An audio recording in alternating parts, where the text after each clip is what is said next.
आज आइए हम परमेश्वर की बुलाहट इस विषय के अंतर्गत परमेश्वर के वचनों का अध्ययन करने का कुछ समय लें। जब हमें परमेश्वर के द्वारा बुलाया जाता है तब हम बहुत सी चीजों की चिंता करते हैं। जब मूसा को बुलाया गया था तब उसने सोचा, क्योंकि मैं तो मुंह और जीभ का बद्दा हूं, तो क्या मैं मिस्र से इजरायलियों की अगुवाई करके कनान देश में सुरक्षित रूप से उनका मार्गदर्शन कर सकूंगा? वह बहुत ही चिंतित था। जब परमेश्वर ने मिदानियों के उत्पीड़न से इजरायलियों को बचाने के लिए गिदोन को बुलाया, तब गिदोन भी यह सोचते हुए बहुत चिंतित था, मेरा कुल इजराइल में सबसे कंगाल है और मैं अपने परिवार में सबसे छोटा हूं। मैं कैसे इजराइल को बचा सकता हूं? जब लोगों को परमेश्वर के द्वारा बुलाया जाता है तब वे अपनी क्षमताओं के बारे में सोचते हैं। मुझे इसमें और उसमें अच्छा होना चाहिए। लोग सोचते हैं कि जब हम बहुत सी चीजों में अच्छे हो तब परमेश्वर का कार्य कर सकते हैं, परंतु परमेश्वर की बुलाहट पर यदि हम मूसा, यहोशू और गिदोन की तरह परमेश्वर पर निर्भर होकर चीजों को करें, तो हम बाइबल में रिकॉर्ड किए गए सभी अद्भुत कार्य कर सकते हैं। शक्ति जो ऐसे चमत्कार को लाती है विश्वास में है। यदि हम विश्वास करके कि परमेश्वर ने हमें बुलाया और वह कार्य करने की आज्ञा दी, परमेश्वर का दिया हुआ कार्य करें, तो हम निश्चित ही अद्भुत और महान परिणाम प्राप्त करेंगे। शुरुआत में गिदोन कायर था। भले ही परमेश्वर ने उसे बुलाया, लेकिन जब उसने खुद को देखा तब उसे लगा कि वह बहुत निकम्मा है। कैसे मेरी तरह एक व्यक्ति मिदान जैसे शक्तिशाली राज्य को हराकर उसके उत्पीड़न से इजराइल को बचा सकता है? जब उसने खुद की क्षमता के बारे में सोचा तब कार्य असंभव लगा। मूसा के साथ भी ऐसा ही था। जब वह मिदान के 40 वर्षों के लिए भेड़ बकरियों की देख रेख कर रहा था तब परमेश्वर ने उसे बुलाया। जब परमेश्वर ने कहा, जाकर तुम्हारे सभी लोगों को मिस्र से बचाओ, तब पहला शब्द जो मूसा के मुंह से निकला वह एक बहाना था। हे प्रभु, मैं तो मुंह और जीभ का बद्दा हूं। मैं कैसे फिरौन का सामना करके उसके हाथ से इजरायलियों की अगुवाई कर सकता हूं? उसने ऐसी कायरता से परमेश्वर से बात की। तब परमेश्वर ने कहा, क्या मैंने तुम्हें नहीं कहा कि मैं तुम्हारी मदद करूंगा? मैं तुम्हारी मदद करूंगा। फिर भी वह बहुत चीजों के बारे में चिंतित था। क्या मैं सच में वह कर सकूंगा? मूसा अलग अलग बहाने खोज रहा था। उसके हृदय को जानकर परमेश्वर ने उसे कुछ आश्चर्य कर्म दिखाए। तेरे हाथ में वह क्या है? उसने कहा, लाठी। उसे भूमि पर डाल दे। जब मूसा ने उसे भूमि पर डाला तब वह सर्प बन गई। तब परमेश्वर ने कहा, उसकी पूंछ पकड़ ले। जब मूसा ने सर्प को पकड़ा तब वह उसके हाथ में फिर लाठी बन गई। मैं अभी तुझे सबूत दिखा रहा हूं कि मैं तेरे संग हूं, परंतु तू अब भी मुझ पर विश्वास नहीं करता। सभी लोगों, अब हमें सब जातियों में यानी दुनिया के लोगों के पास परमेश्वर के द्वारा भेजा जा रहा है। मत्ती अध्याय 28 के अनुसार परमेश्वर ने हमसे क्या कहा? जाओ, जाओ और सब जातियों के लोगों को चेला बनाओ। परमेश्वर ने पहले ही से हमें सब जातियों को चेला बनाने की क्षमता दी है, लेकिन हम खुद को देखकर चिंता करते हैं। मैं वह भाषा नहीं बोल सकता, मेरे पास यह और वह कौशल नहीं है। इस तथ्य के बारे में सोचने के बजाय कि परमेश्वर ने हमें बुलाया है हम सिर्फ अपनी खुद की क्षमताओं पर ध्यान देते हैं। इस स्थिति में हमारा सुसमाचार असहाय होकर धीमा हो जाएगा। हमें परमेश्वर के द्वारा बुलाया गया है। चूंकि परमेश्वर हमें जाकर सब जातियों को चेला बनाने को कहते हैं, तो हमें बस जाकर चेले बनाने की जरूरत है। चूंकि परमेश्वर हमें लोगों को पिता और पुत्र और पवित्र आत्मा के नाम से बपतिस्मा देने को कहते हैं, तो हम बस उन्हें बपतिस्मा देते हैं।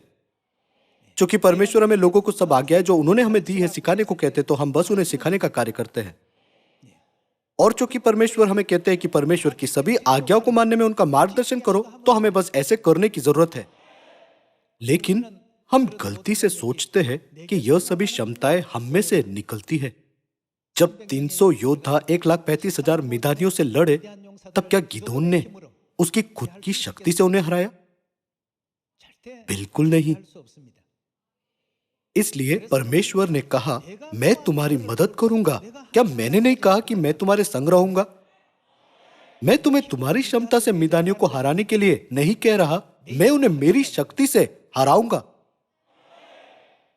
परमेश्वर और दुश्मन के बीच कौन था? परमेश्वर ने गिदोन नामक मनुष्य को रखा और गिदोन के हाथों से अपना कार्य पूरा किया। यदि गिदोन स्वयं ही उसे करने की कोशिश करता, तो क्या वो जीत सकता था? भले ही गिदोन घड़ों में छिपे मशालों के साथ गए, घड़ों को तोड़ा और मशालों को ऊंचा किया, लेकिन क्या वह युद्ध जीत सकता था? यह पूरी तरह से असंभव है। किसने ऐसी जीत प्राप्त करने में उनकी मदद की? परमेश्वर ने कहा, मैं तुम्हारी मदद करूंगा। इसलिए आइए हम बाहरी कारणों से ना डरे। आइए हम न डरे और निराश ना हो। आइए हम सिर्फ हमारे परमेश्वर के बारे में सोचें। क्योंकि परमेश्वर ने हमें सभी लोगों को यह सुसमाचार प्रचार करने को कहा है, तो हमें सिर्फ उन्हें प्रचार करने के बारे में सोचने की जरूरत है।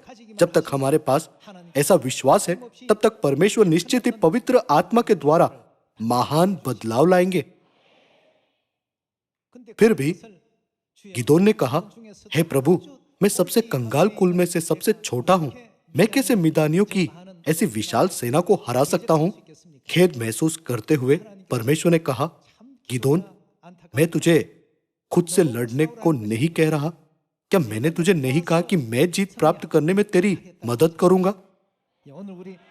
आइए हम यह दृश्य देखें, और जब परमेश्वर हमें बुलाए, तब बिना हिचकिचाहट के परमेश्वर की इच्छा को पूरा करने में हमारा मन बनाए। आइए हम न्यायोदय 6 वचन 11 से देखें। फिर यहोवा का दूत आकर उस बांज वृक्ष के तले बैठ गया, जो ओपरा में एबीएजरी योआश का था, और उसका पुत्र गिदोन एक दाखरस के कुंड में गेहूं इसलिए झाड़ रहा था कि उसे मिदानियों से छिपा रखे। उसको यहोवा के दूत ने दर्शन देकर कहा, हे शूरवीर सुरमा, यहोवा तेरे संग है। गिदोन ने उससे कहा, हे मेरे प्रभु, विनती सुन, यदि यहोवा हमारे संग होता, तो हम पर यह सब विपत्ति क्यों पड़ती? और जितने आश्चर्य कर्मों का वर्णन हमारे पुरखा यह कहकर करते थे, क्या यहोवा हमको मिस्र से छुड़ा नहीं लाया? वे कहाँ रहे? अब तो यहोवा ने हमको त्याग दिया और मिदानियों के हाथ कर दिया है। तब यहोवा ने उस पर दृष्टि करके कहा, अपनी इसी शक्ति पर जा और तू इजराइलियों को मिदानियों के हाथ से छुड़ाएगा। क्या मैंने तुझे नहीं भेजा? उसने कहा, हे मेरे प्रभु, विनती सुन, मैं इजराइल को कैसे छुड़ाऊं? देख, मेरा कुल मनशे में सबसे कंगाल है, फिर मैं अपने पिता के घराने में सबसे छोटा हूं। यहोवा ने उससे कहा, निश्चय मैं तेरे संग रहूंगा, इसलिए तू मिदानियों को ऐसा मार लेगा जैसा एक मनुष्य को। गिदोन ने कहा, लेकिन हे प्रभु, मेरा कुल इजराइल के 12 गोत्रों में से सबसे कमजोर, मनशे में सबसे कंगाल है, और मैं अपने पिता के घराने में सबसे छोटा हूं। मेरे पास कोई क्षमता या सामर्थ्य नहीं है। परमेश्वर ने जवाब दिया, मैं तेरे संग रहूंगा, इसलिए चिंता मत करना। तू सारे मिदानियों को ऐसा मार लेगा जैसा एक मनुष्य को। जब हमें परमेश्वर के द्वारा बुलाया जाता है तब हम थोड़ा सा हिचकिचाते हैं। अब हम भविष्य सूचक समय पर है जब दुनिया भर में सियोन की सभी संतानों को जाग उठकर एक साथ चिल्लाना चाहिए। लेकिन हम यह सोचकर क्या मैं सच में उसे कर सकता हूं, हिचकिचाते, डगमगाते और डरते हैं। भाइयों और बहनों, चाहे बाइबल में बार बार हमें बताती है कि हम वह नहीं है जो उसे करते हैं, फिर भी ऐसा लगता है कि हम वचनों को स्पष्ट रूप से नहीं समझते। वो हम नहीं जो कार्य करते हैं, लेकिन कौन उसे करता है? परमेश्वर करते हैं। परमेश्वर ने कहा, मैं तुम्हारे संग रहूंगा और तुम मिदानियों को ऐसा नष्ट करोगे जैसा एक मनुष्य को। जब गिदोन ने कहा, हे प्रभु, मैं मनश्शे से हूं, जो इजराइल में सबसे कमजोर गोत्र है, और मैं अपने पिता के घराने में सबसे छोटा हूं, परमेश्वर को बहुत खेद महसूस हुआ। परमेश्वर ने कहा, मैंने तुम्हें तुम्हारे परिवार के भ्रष्टाचार के कारण नहीं चुना, ना ही तुम्हारी योग्यताओं के कारण चुना। मैं स्वयं ही तुम्हारे द्वारा मिदान के हाथ से इजराइलियों को छुड़वाऊंगा। फिर भी गिदोन के विश्वास में थोड़ी कमी थी, इसलिए उसने परमेश्वर से कहा, कृपया मुझे चमत्कार दिखाइए जो साबित करता है कि आप परमेश्वर है जो इस कार्य को कर रहे हैं। परमेश्वर ने गिदोन को थोड़े चमत्कार दिखाए। उसके बाद ही गिदोन आश्वस्त होकर प्रोत्साहित हुआ और मिदानियों के विरुद्ध लड़ने की तैयारी की। सभी लोगों, जब गिदोन के योद्धाओं की बात आती है तो हम सोचते हैं कि उनका विश्वास महान था, परंतु जब गिदोन को परमेश्वर के द्वारा बुलाया गया था तब वह भी पहले हिचकिचाया। इन दिनों जब हम विश्व गांव के लोगों के बारे में सोचे, हम सोच सकते हैं कब और कैसे हम लोगों की इतनी बड़ी संख्या की अगुवाई उद्धार में करेंगे। क्या यह कुछ ऐसा है जिसे हम हमारी खुद की क्षमताओं से पूरा कर सकते हैं? यह पूरी तरह से असंभव है।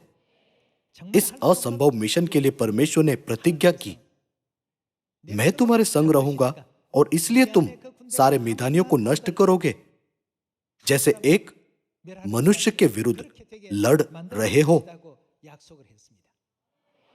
जब परमेश्वर हमें बुलाते हैं, वो किसी और से अधिक बेहतर जानते हैं कि हम गिदोन और मूसा की तरह हिचकिचाएंगे। निर्गमन के इतिहास में हम देख सकते हैं कि जब मूसा को परमेश्वर के द्वारा बुलाया गया तब वह बहुत हिचकिचाया और बहुत ही डरा हुआ था। उसने सोचा कि मिस्र, जो उस समय दुनिया का सबसे सामर्थी राज्य था, के विरुद्ध खड़े रहना और वहां से इजरायलियों को छुड़ाना आसान काम नहीं होगा। चाहे उसने कितना भी संभव तरीके के बारे में सोचा, लेकिन ऐसा लगा कि वह असंभव मिशन है। इसलिए उसने परमेश्वर से कहा, हे प्रभु, मैं बोलने में कभी भी निपुण नहीं था, मैं तो मुंह और जीभ का बंदा हूं।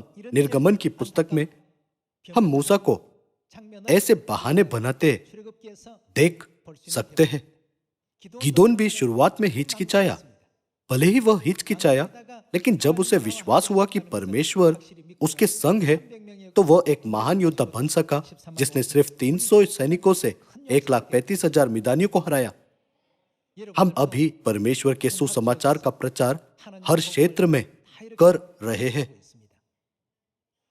प्रचार करने के बावजूद हम क्या सोचते हैं? क्या मैं योग्य हूं? क्या मैं सच में इस मिशन को पूरा कर सकता हूं? क्या मेरे पास ऐसी क्षमता है? जब हम हमारी खुद की क्षमताओं को देखें तो हम उसे नहीं कर सकते। गिदोन ने इस कारण से सिर्फ 300 सैनिकों से 1,35,000 को नहीं हराया कि वह क्षमता पूर्ण व्यक्ति था। आइए हम निर्गमन की पुस्तक में जाए और दृश्य देखें जब मूसा ने तुरंत हाँ नहीं कहा जब उसे परमेश्वर के द्वारा बुलाया गया था। निर्गमन अध्याय 3 वचन 10। इसलिए आ, मैं तुझे फिरौन के पास भेजता हूं कि तू मेरी इजराइल प्रजा को मिस्र से निकाल ले आए। परमेश्वर ने झाड़ी के बीच आग की लौ में से मूसा को बुलाया। यदि झाड़ी आग की लौ में है तो आग थोड़े समय के बाद बुझ जाएगी या दूसरी जगहों में फैल जाएगी, परंतु आग सिर्फ उसी जगह पर रुकी रही। वहां उसने परमेश्वर की आवाज को यह कहते हुए सुना, मैं तुझे फिरौन के पास भेजूंगा कि तू मेरी इजराइल प्रजा को मिस्र से निकाल ले आए। मूसा चकित हुआ। वचन 11। परंतु मूसा ने परमेश्वर से कहा, मैं कौन हूं जो फिरौन के पास जाऊं और इजराइलियों को मिस्र से निकाल ले आऊं। उसने कहा, निश्चय मैं तेरे संग रहूंगा, चिंता मत कर, निश्चय मैं तेरे संग रहूंगा। और इस बात का कि तेरा भेजने वाला मैं हूं, तेरे लिए यह चिन्ह होगा कि जब तू उन लोगों को मिस्र से निकाल चुके तब तुम इसी पहाड़ पर परमेश्वर की उपासना करोगे। उस क्षण मूसा ने ऐसा नहीं कहा, ओ परमेश्वर, आपने मुझे बुलाया, मैं जाऊंगा। वह ऐसा नहीं कह सका। वह डरा हुआ था। वह फिरौन और शक्तिशाली राज्य मिस्र से डरा हुआ था। जब उसने खुद की क्षमता के बारे में सोचा तो ऐसा नहीं लगा कि उसके वहां जाने के बाद भी कुछ होगा। क्या मैं सच में वह कर सकता हूं? इस स्थिति में आइए हम देखें कि परमेश्वर ने उससे क्या कहा। निर्गमन अध्याय 4 वचन 10। मूसा ने यहोवा से कहा, हे मेरे प्रभु, मैं बोलने में निपुण नहीं। उसने परमेश्वर को एक बहाना बताया, मैं बाइबल नहीं सिखा सकता और मेरा मुंह बंदा है। मैं उस मिशन में क्या कर सकता हूं? मैं बोलने में निपुण नहीं, ना तो पहले था और ना जब से तू अपने दास से बातें करने लगा। मैं तो क्या, मैं तो मुंह और जीभ का बंधा हूं। परमेश्वर के द्वारा बुलाया जाने पर मूसा और गिदोन डरे हुए और संकोच में थे। यह देखकर कि वे क्या कर सकते हैं, उन्होंने सोचा कि वे उनकी क्षमताओं से उस शानदार कार्य को नहीं कर सकते। आइए हम देखें कि इस स्थिति में परमेश्वर ने क्या कहा। वचन 11।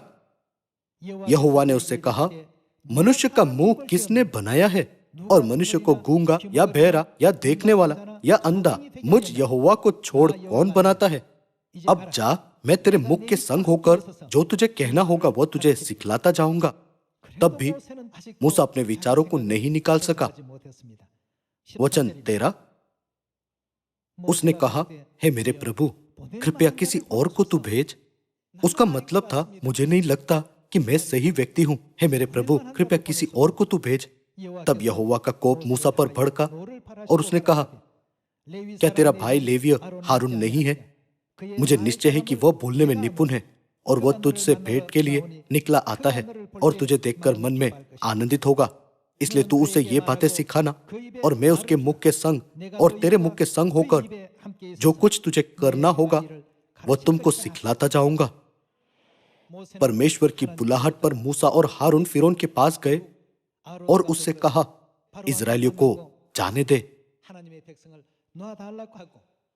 फसह के बाद उन्होंने वह पाया जिसकी विनती उन्होंने फिरौन से की थी।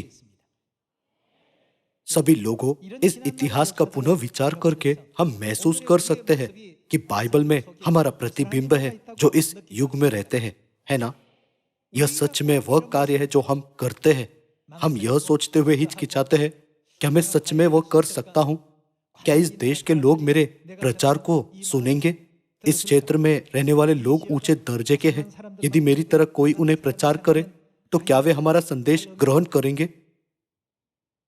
सभी लोगों, हमें कौन भेजते हैं? परमेश्वर हमें जाने को कहते हैं, इसलिए हम जा रहे हैं।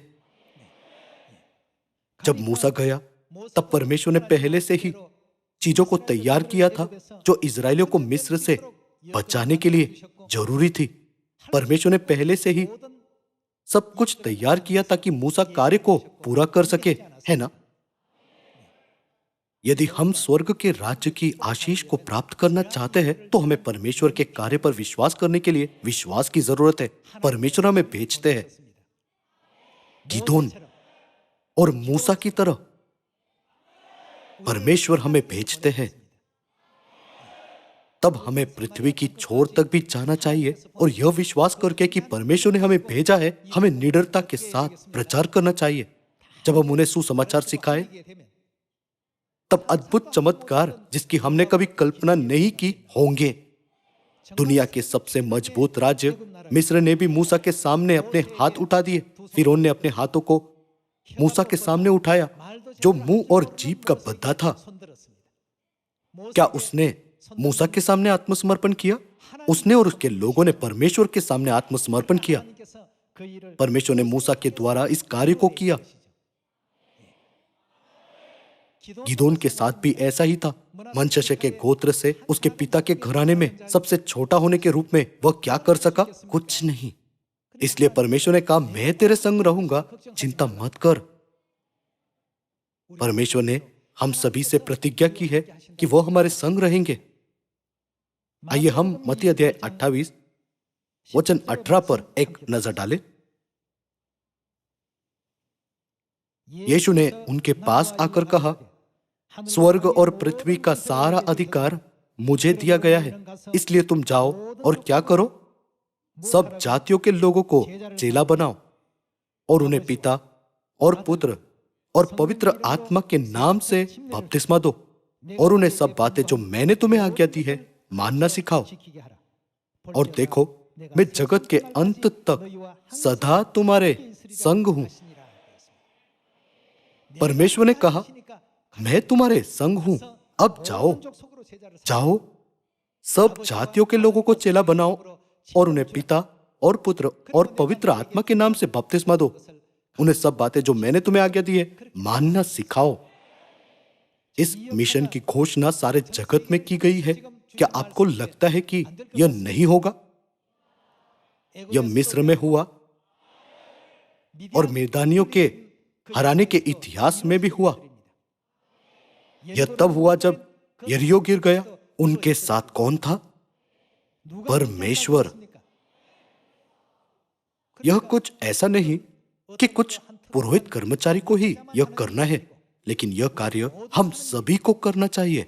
क्योंकि परमेश्वर ने सिय्योन की सभी संतानों को यह कार्य करने की आज्ञा दी है, तो हमें दृढ़ता से विश्वास करना चाहिए कि परमेश्वर ने पहले ही से उसे करने की सभी क्षमताएं हमें दी है।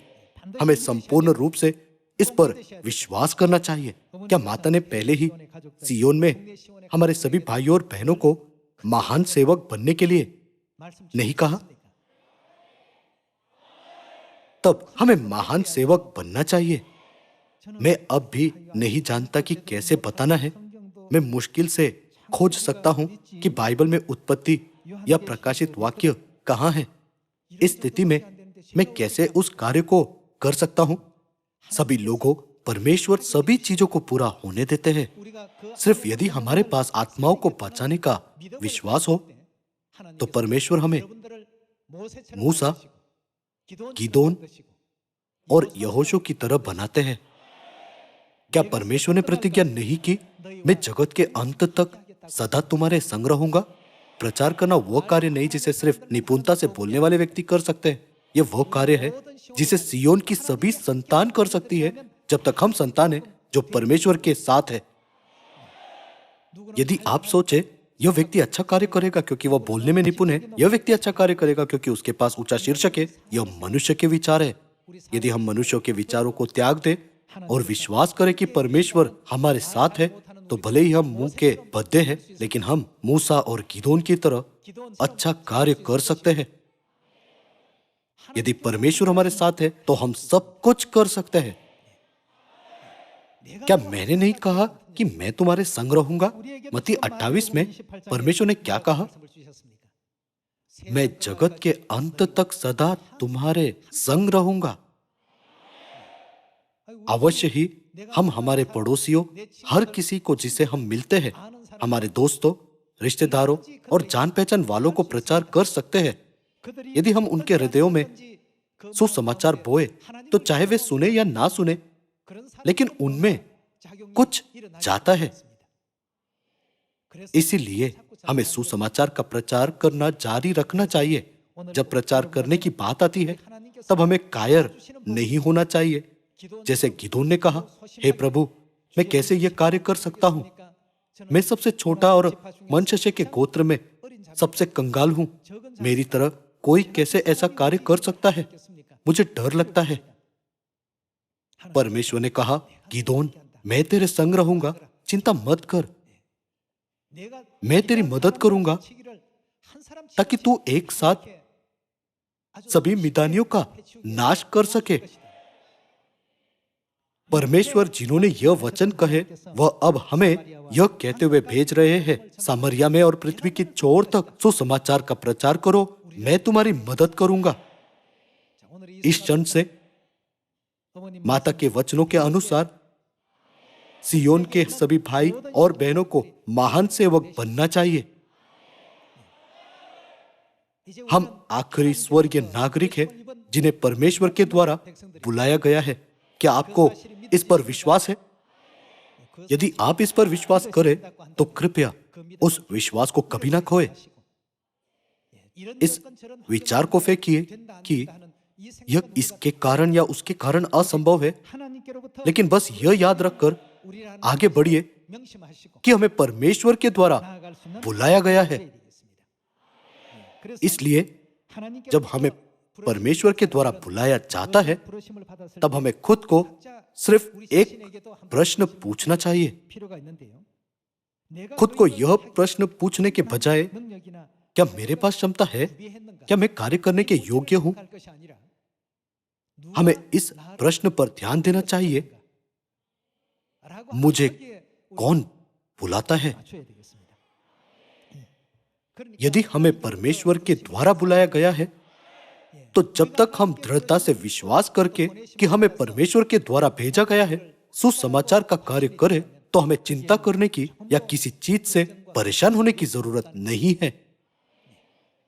गिदोन और मूसा के बारे में सोचिए, यहोशू पर एक नजर डालिए, जिन्हें परमेश्वर के द्वारा बुलाया गया और भेजा गया। उन्हें किसी बात की चिंता नहीं है। हमें बस परमेश्वर के वचन के अनुसार आगे जाकर कार्य करने की जरूरत है, क्योंकि परमेश्वर ने ऊंचे पर्वत को समतल भूमि में बदला और गहरे समुद्र को सूखी भूमि में बदला। यरदन नदी उसके बाढ़ की स्थिति में परमेश्वर के सामने सूख गई। यरीहो की मजबूत दीवार तत्क्षण में गिर गई। दुश्मन जो हमें धमकाते थे वे सभी बर्फ की तरह पिघल गए। परमेश्वर ने सभी चीजों को संभव बनाया। आज से आइए हम हमारे कान लगाए और परमेश्वर की आवाज पर अधिक ध्यान दें। जब परमेश्वर कहते हैं आगे बढ़ो, यरदन पार करो, तो हम बस आगे बढ़े और यरदन को पार करते हैं। हमें हमारी खुद की क्षमता या ज्ञान की जरूरत नहीं है। हमें कुछ गणना करने की जरूरत नहीं है। हमें परमेश्वर के द्वारा बुलाया गया है। मैं चाहता हूं कि आप गिदोन और मूसा के इतिहास के द्वारा महसूस करें कि लोगों को प्रचार करने का मिशन जो हमारे सामने है बिल्कुल भी असंभव नहीं है। हमारे परमेश्वर सर्वशक्तिमान, सर्वव्यापी है। हम सभी ने देखा है ना, जो 200 अरब आकाश गंगाओं को चलाते हैं वह हमारे परमेश्वर है। आकाश गंगाओं में पृथ्वी कितनी छोटी है। दृढ़ता से विश्वास करके कि परमेश्वर अवश्य ही सब कुछ पूरा करेंगे जो इस छोटे ग्रह पर होगा। आइए हम सभी हमारे सुसमाचार मिशन को पूरा करें और एक साथ स्वर्ग के राज्य में लौटे। आशा करते हुए कि आपने अधिक अनुग्रह पाया, मैं आज का उपदेश समाप्त करना चाहूंगा। आपका बहुत बहुत धन्यवाद।